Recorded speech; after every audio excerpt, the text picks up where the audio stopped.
Hey guys, it's Sarah, and today we're going to talk about all the books that I read in the month of October. It was a big month.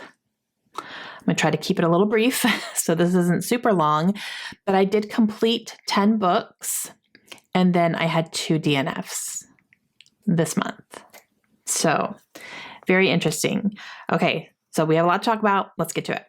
Okay, the first 2 I'm actually not going to talk about in detail because I have already talked about them. These are 2 of the 5-star predictions that I had for the last round, and so I read both of these. The first one is The Book Woman of Troublesome Creek by Kim Michelle Richardson. I gave this one 3 stars. It was pretty underwhelming for me. I go into all the details about why in that video, which I will go ahead and leave link down below for you, but I just posted it. And this one actually also was part of the Booktrivert Bingo, which I am doing, which is something that was being hosted by Audrey for October, November, December. She has a big bingo board that she posted. And I will leave her video actually for all the files and all that stuff if you guys want to go grab that if you haven't done it yet. But she's doing this big bingo thing for the rest of the year, and I'm definitely participating in it. So this one crossed off a prompt on that bingo board for gifted or thrifted because this was a book that was gifted to me. So this one counted for that. And this one I'm not going to hang on to. I am going to put it up for sale on my Pango shop, which I have the link down below to my Pango shop if you guys are interested. I have a lot over there right now. I've definitely been doing some unhauling lately. So that's going to be up there on Pango very soon if it's not already. And then I also read The Light Between Oceans by M.L. Stedman. Again, very underwhelmed by this one. Liked the storyline. Didn't like the main female character to the point where she completely ruined the book for me. I go into that in my other video as well. But this one was a 3-star as well. And I use this for a prompt on the bingo board for looking back, which is any backlist book. And this is definitely a backlist book. I've had this for a long time and I finally read it. And I'm not hanging on to this one. Okay, so the next book that I completed in the month is The Maidens. This is by Alex Michaelides. And this one I just picked up because I was in the mood for a dark academia book. This is definitely that. This is set at Cambridge, and it is following a woman who is visiting her niece at Cambridge because something has happened on campus that is completely scaring her niece, and she is trying to comfort her and even possibly bring her home. So she goes there to try to kind of help her and figure all this out. So this woman is a psychologist, and she basically inserts herself into this murder investigation that's happening there. And she ends up finding out that there is a professor that works there that is very cozy with some of his female students, and to a point where it's really actually kind of creepy. And she thinks that this professor is the one who is killing people, and there's ties to this group of girls. And so she's trying to figure all that kind of stuff out. Now, I loved this. I really think that Alex Michaelides is an author for me. I loved his first book, The Silent Patient. I loved this one, and I will be very much anticipating if he writes another book. I will be 100% on board because I gave this one 5 stars. I loved it. I loved my reading experience. There were things that happened that I did not see coming, which I always love. And there was a lot to this book, a lot more than what I thought. There was a lot going on behind the scenes, a lot happening that had happened in the past that kind of led to where some of the characters are today. You get led down a few different paths and you're not sure which one is going to be the ultimate path that you go down. And so it was kind of fun trying to figure that out. And I just absolutely loved it. It was fantastic. Gave it 5 stars, tabbed it up a whole bunch, and it was great. So this one I used for a square on the board as well for school ties, so like a dark academia or something set in some sort of educational setting, and this definitely fulfilled that prompt there. And I'm going to hang on to this one for sure. The next one that I picked up is a book that I picked for one of my I was so excited round for my old hauls, and that is The Whisper Man by Alex North. So another Alex, kind of back-to-back Alexes here. And I hauled this one in 2020, and in that video, I was very excited about this one. And so I picked it to read, and I ended up really enjoying this book. I listened to this one on audio. This was narrated by Christopher Eccleston, and it was good. It was a really good narration of it, so I enjoyed it. And this one follows a man and his son who are grieving the loss of his wife. And so they're having a hard time adjusting. They end up moving, and not only are they adjusting to life without this woman in their lives, they are adjusting to a completely new place and, just kind of acclimating to that, which is hard in and of itself. And they end up moving into this house that is pretty notorious for something. I'm not going to say what, because I think that aspect of the story was very unique and very interesting. So I'm going to leave it at that. But you just kind of follow them, and there are some creepy things happening, and you are definitely getting some past perspectives of a serial killer that was named the Whisper Man, and kind of like what was happening back then versus what's happening now. And is this man coming back, or is it a copycat? Like, what's going on?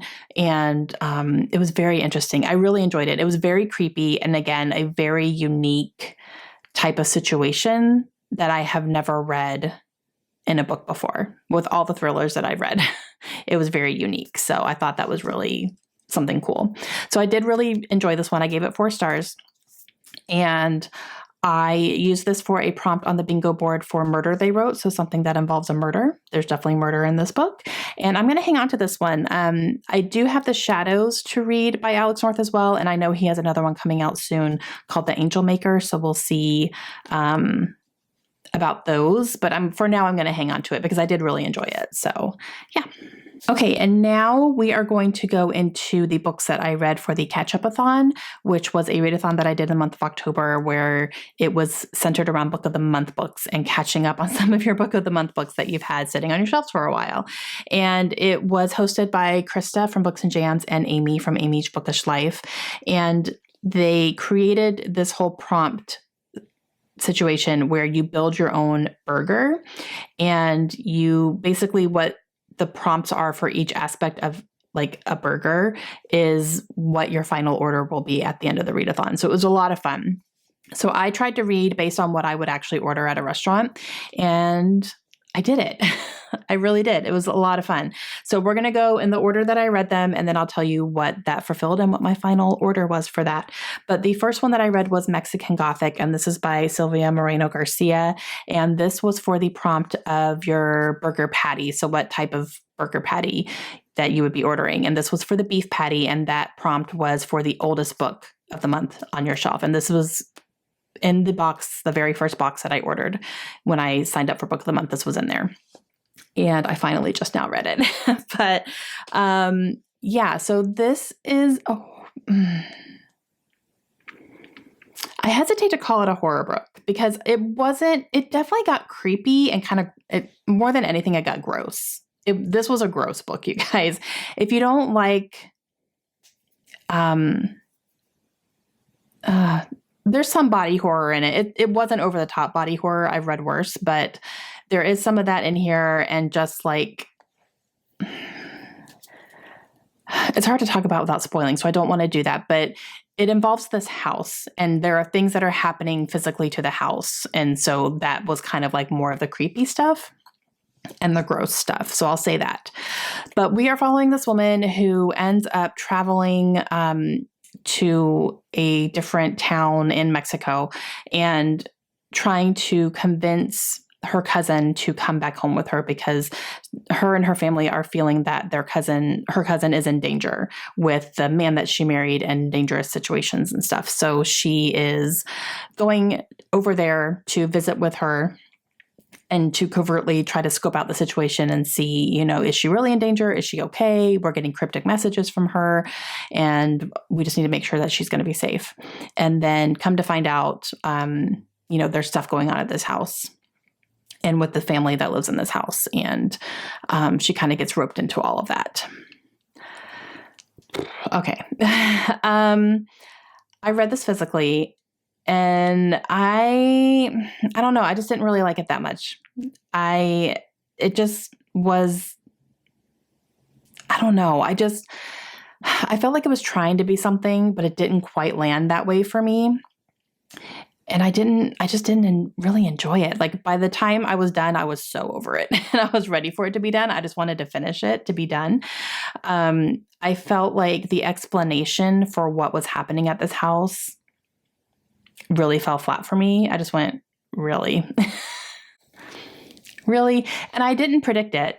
It wasn't something that like was predictable or anything. I had no idea what was going on for most of this book. And then when we found out what was going on, I was just like,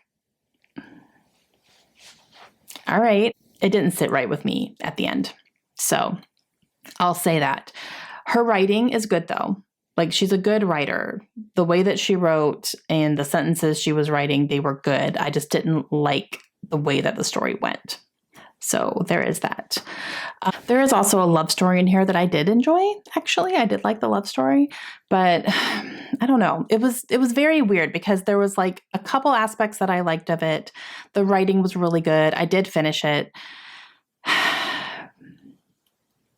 But overall, like while I was reading it, I just felt kind of gross the whole time.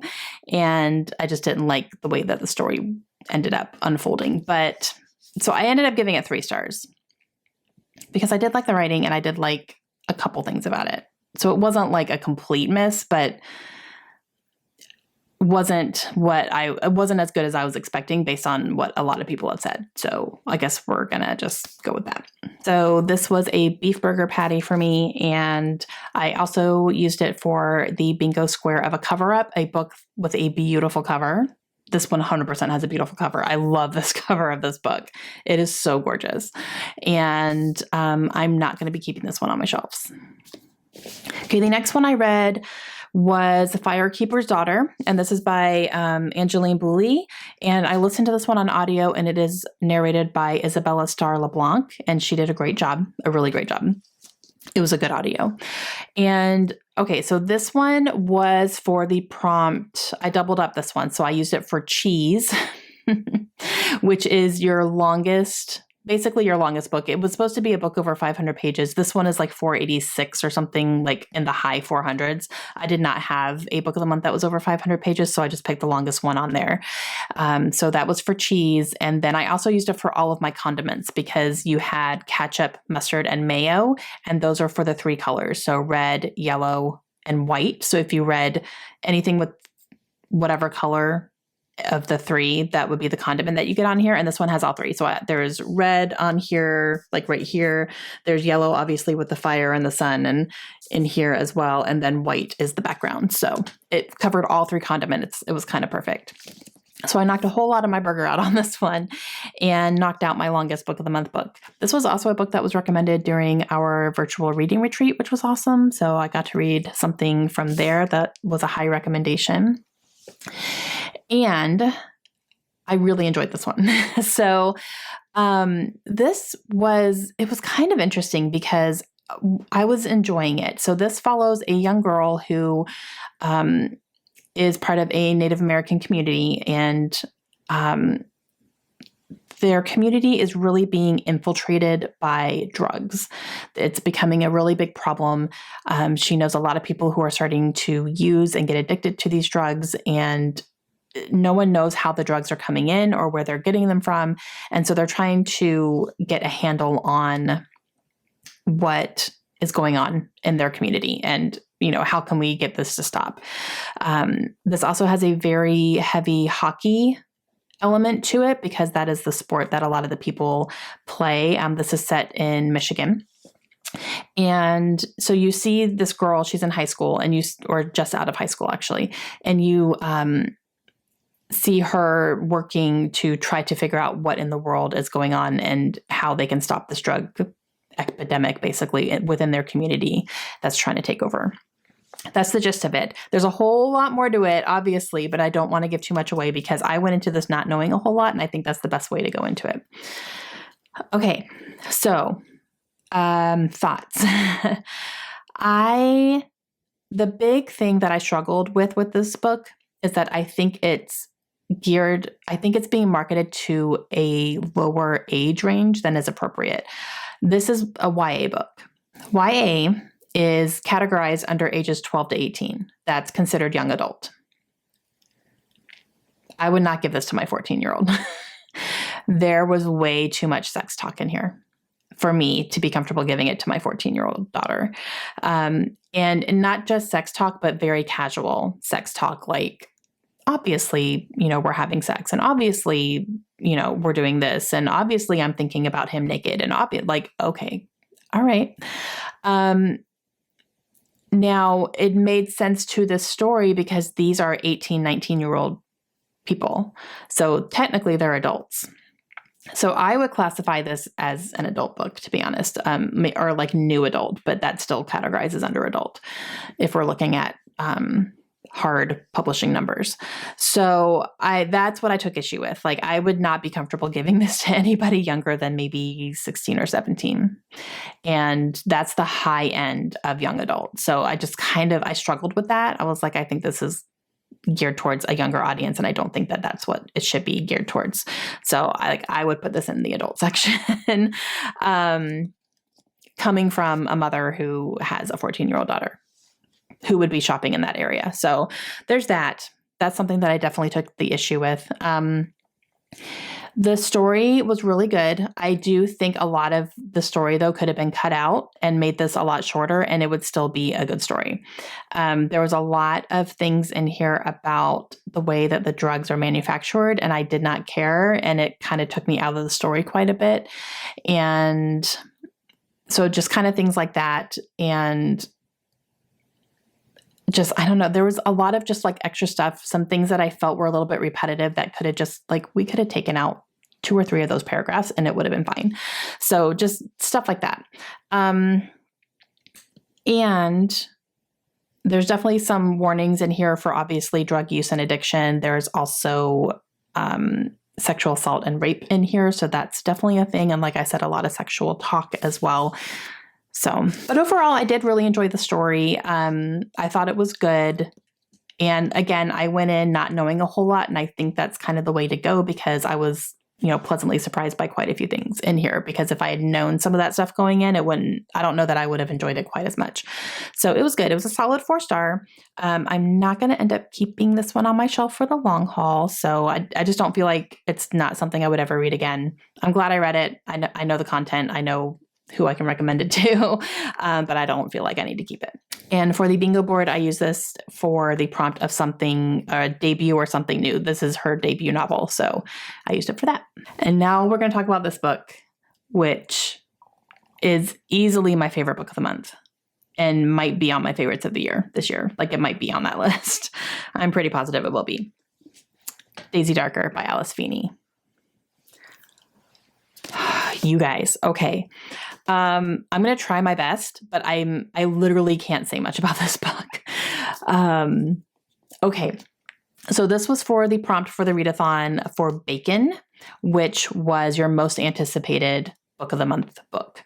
And this was on my most anticipated books of the year this year, because I loved Alice Feeney's previous book and I definitely wanted to read more. And I had been hearing really good things about this one. So this was definitely a high anticipation for me when I ordered this one. Okay. This follows a girl named Daisy, and it is following her grandmother's birthday. Her grandmother's about to turn 80, and they are planning to have this kind of family reunion type thing at her grandmother's house, which is literally on an isolated island, like right off the coast in England. And it's one of those things where there's a causeway that you take to get to the house. So you can walk along the causeway and get to the house. Like, you don't have to row out or anything. It's not that isolated. But when the tide is in, you can't access the causeway. So when the tide is in every single day, you cannot leave the house. When the tide is out, no problem, you can leave. So they are going to have kind of this family reunion for her birthday, and knowing that they're all going to be staying the night because you can't leave at a certain time. So the plan is to, stay, and everyone's going, like her parents, her brother and her sisters, and like everyone's going to be kind of reuniting after a little while because they haven't been together for a while like that. And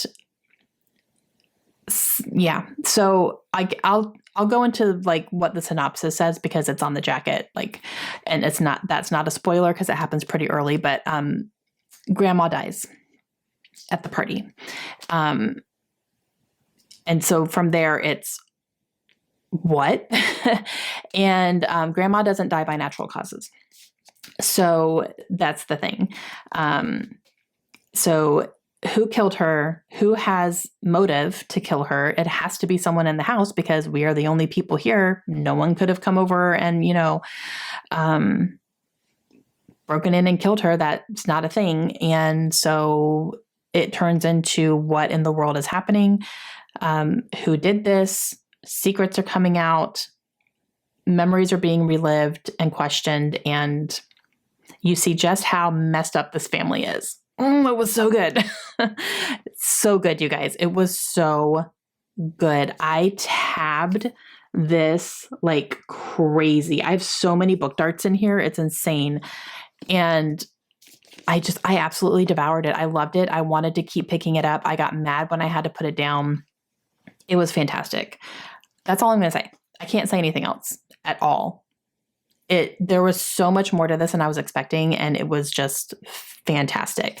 Huge 5 stars, definitely keeping on my shelves. Alice Feeney, I am wholly 100% on her train right now. So I need to go back and work on some of her backlist, but any upcoming Alice Feeney book is going to be on a most anticipated list for me. I cannot wait to read more from her. I'm in. I'm 100% in. So this one got bacon on my burger, and it also counted for a prompt on the bingo board for isolated vibes because this is an isolated situation, and I'm definitely keeping this on my shelves. Like, this is me. Okay, and the last one that I read for the catch-up-a-thon was the Book of Cold Cases by Simone St. James, and this was for a bun. So this was my sesame bun, and that prompt was to read a book by an author you've read from before, and I have definitely read Simone St. James before, and this is her newest one. Okay, so I listened to this one on audio, and it does have 3 different narrators. Brittany Presley and Kirsten Potter are the main 2 narrators, and then we do have a smaller role of a narrator from Robert Petkoff. So, okay. This one was so good. This is another one that was so good. The audiobook is fantastic because we do have the 2 different narrators, and both of the women were so great. And we do get a male one at some point in the book, but it's like 1 chapter, I think. But the 2 women in here are fantastic narrators, and it really kept me engaged in the story the whole time. So in this one, we are following a woman who is a true crime blogger, and she actually investigates cold cases and dives into as much as she can with them. There's a very specific reason why she does this, which I will not go into, but there's a reason why this interests her so much. And you see her really talking a lot about this case that happened in her town. And it is a case that has never really been solved. So there's a very notorious woman who lives in a really big house there, and she was accused and tried for the murder of multiple men.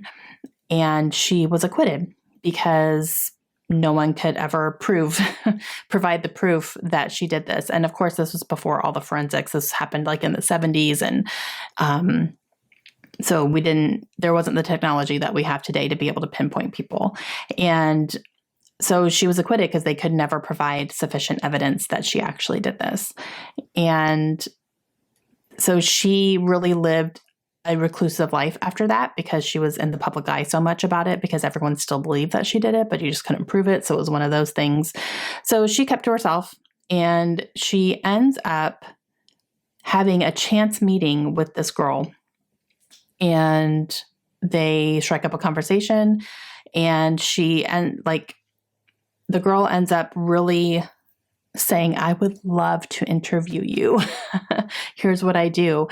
And she agrees to it. She agrees to do it. So you are following her being interviewed and things coming out, and she's getting access to the old case files now, and she has a source that she's using and kind of all that stuff. So they're figuring out what in the world actually did happen. It was great, guys. It was so good. There's definitely a couple of really creepy scenes in here for sure.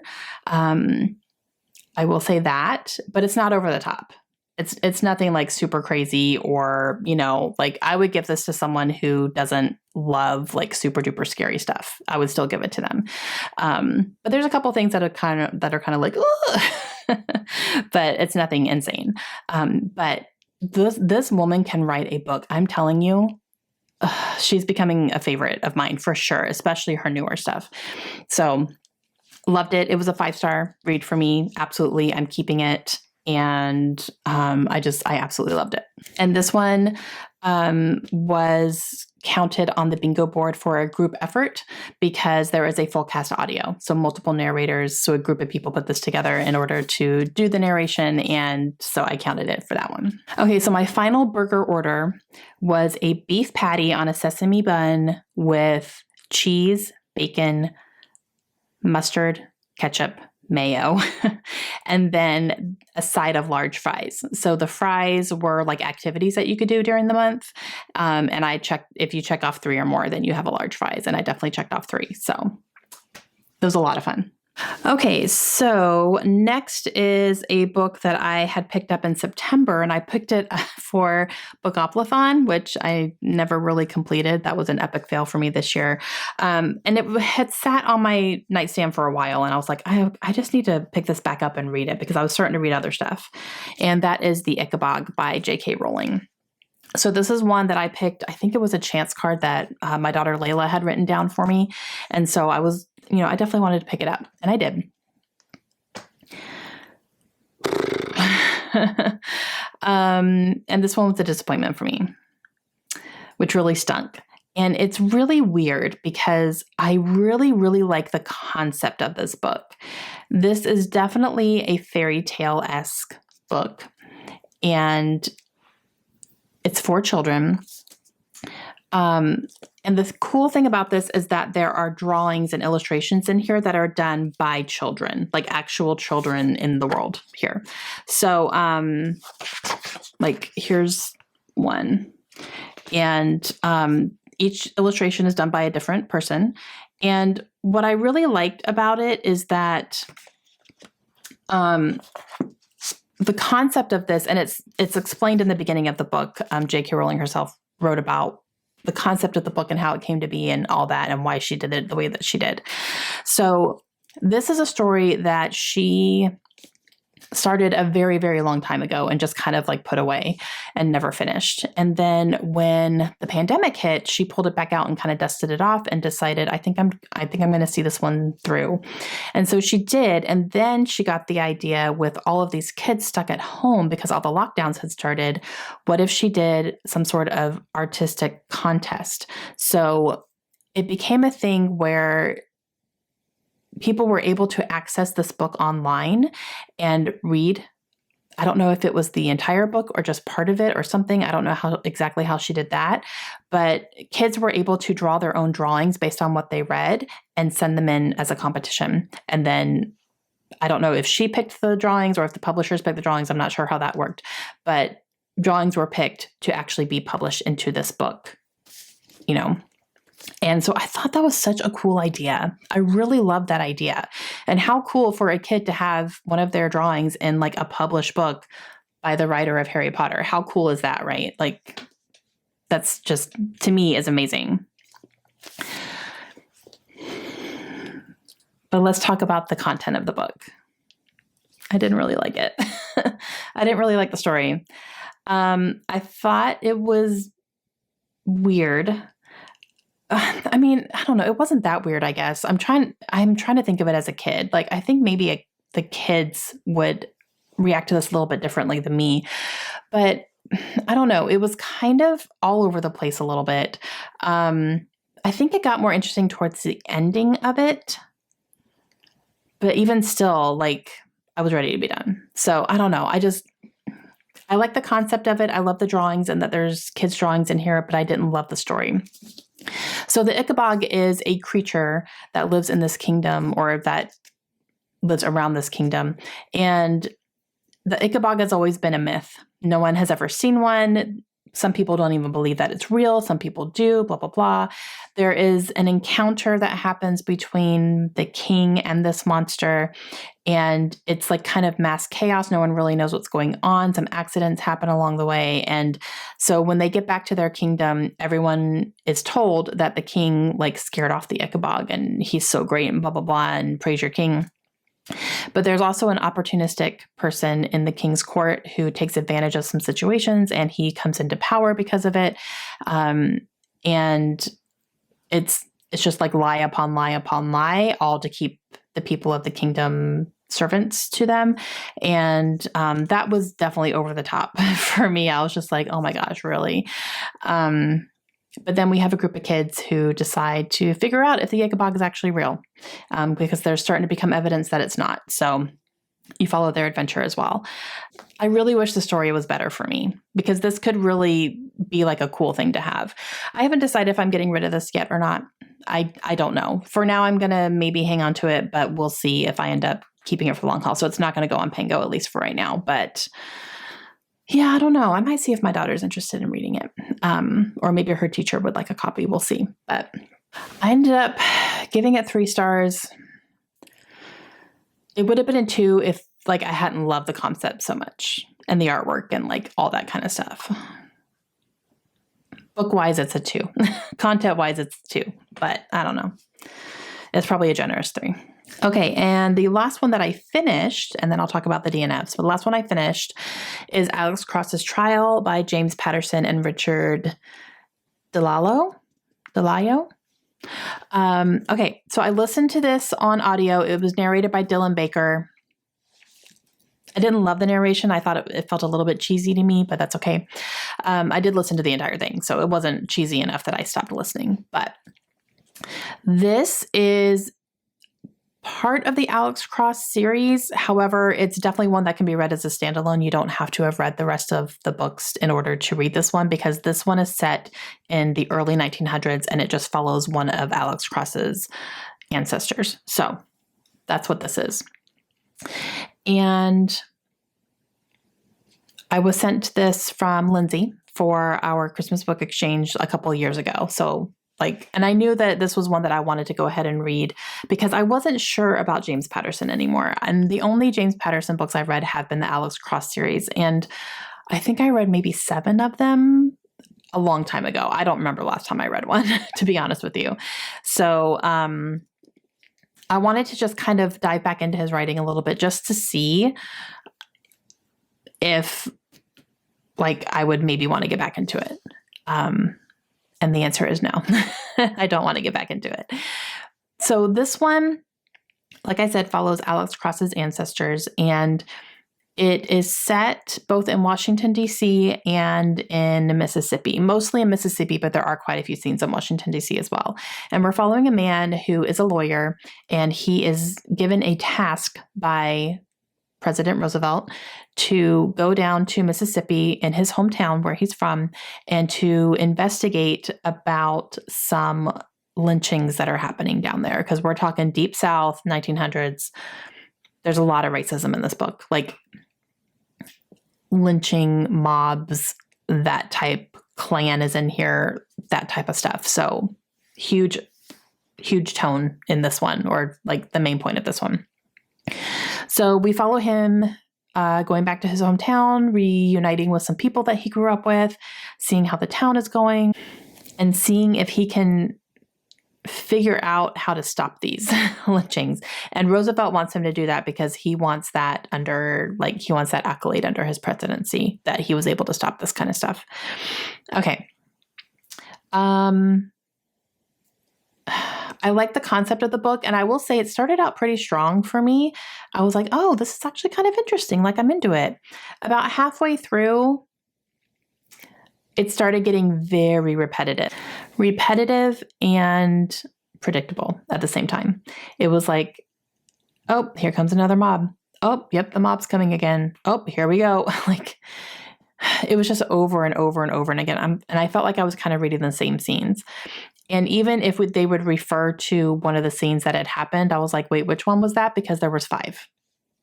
So there's that for sure.